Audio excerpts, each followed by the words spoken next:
Hi, welcome to another episode of Ask Geoff and Lauren. This show is all about the double bass. We try to answer your questions as best we can. Lauren's a classical double bassist, I'm more of a jazz player, and we run a website called discoverdouble.bass.com, which basically teaches you how to play the double bass. So if you want to learn more about the instrument, please go and check that out.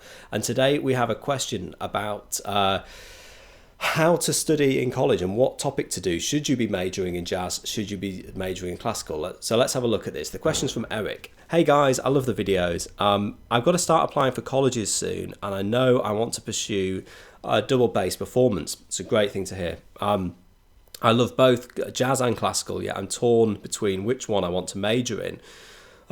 Should I do a double major? Any school recommendations? I've been thinking about Indiana, NEC, Juilliard. So first of all, let's just do we'll do the school recommendations later.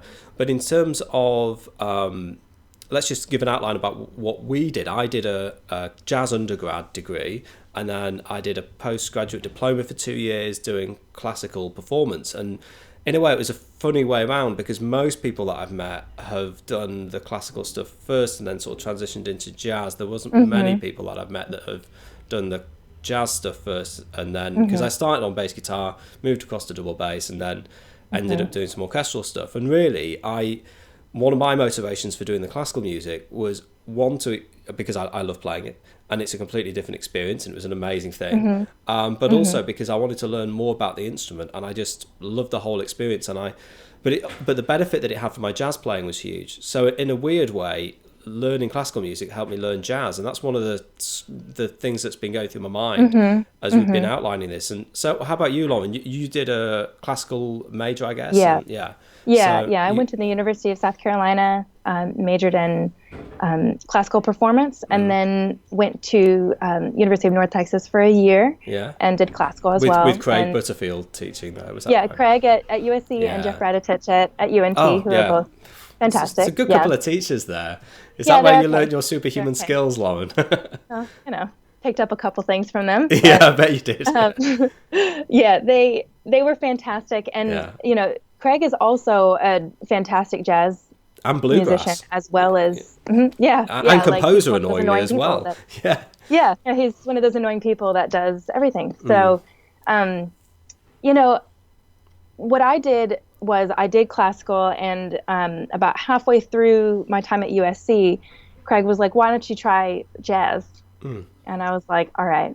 And admittedly, I didn't do that great of a job at jazz. I tried very hard, and maybe it's just how I'm wired. I don't know, but I tried it, and then I did the same thing. I played in the lab bands at UNT, and I really loved it. And the reason I'm saying this is because you have to declare a major when you go to college, but you can, if you're interested in both, you can do both. Now, I hadn't played jazz before I really started getting into it at USC. I was always raised and trained as a classical musician, and so for me, it was a little bit tricky. But if you do both, if you're interested in both, then you can do both. It's music. There's so many different avenues that you can take with music. Yeah, you can major in jazz, and you can do the orchestral stuff. You can do all of the great thing is that all of the the school orchestras and the university orchestras, however you want to say it, are all going to need bass players.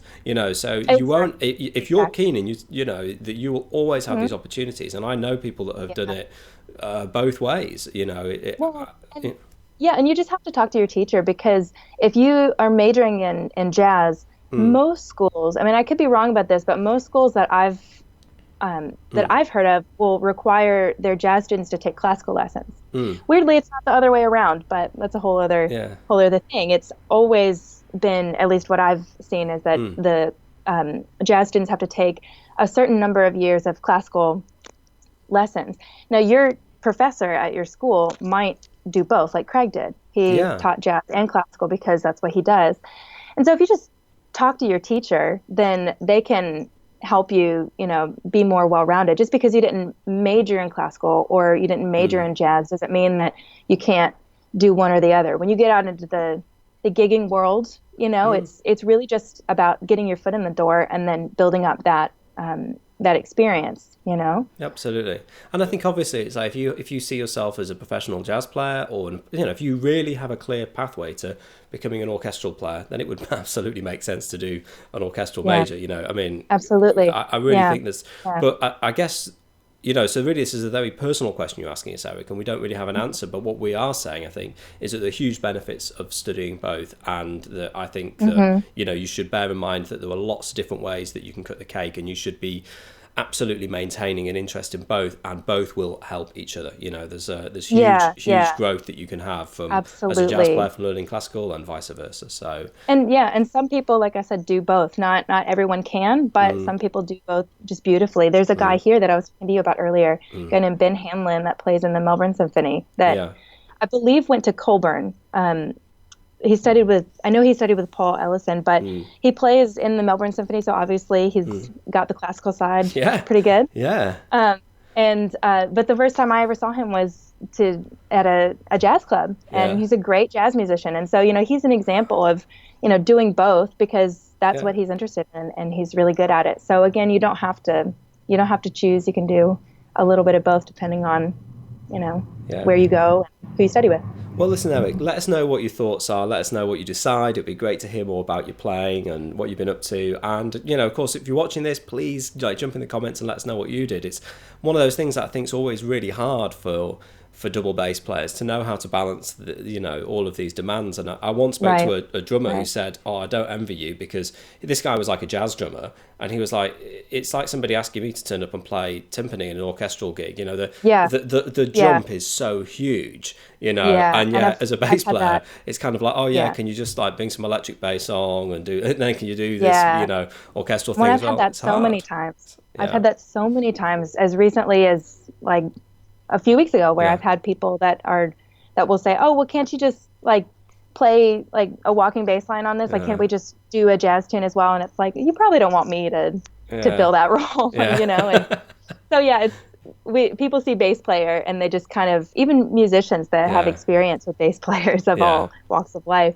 see us as sort of, able to do everything. But again, it's a personal choice, like you said. We are pretty superhuman, though, so bear that in mind. And so thanks for your question, Eric. Thanks for watching, everybody, and we'll see you all next time.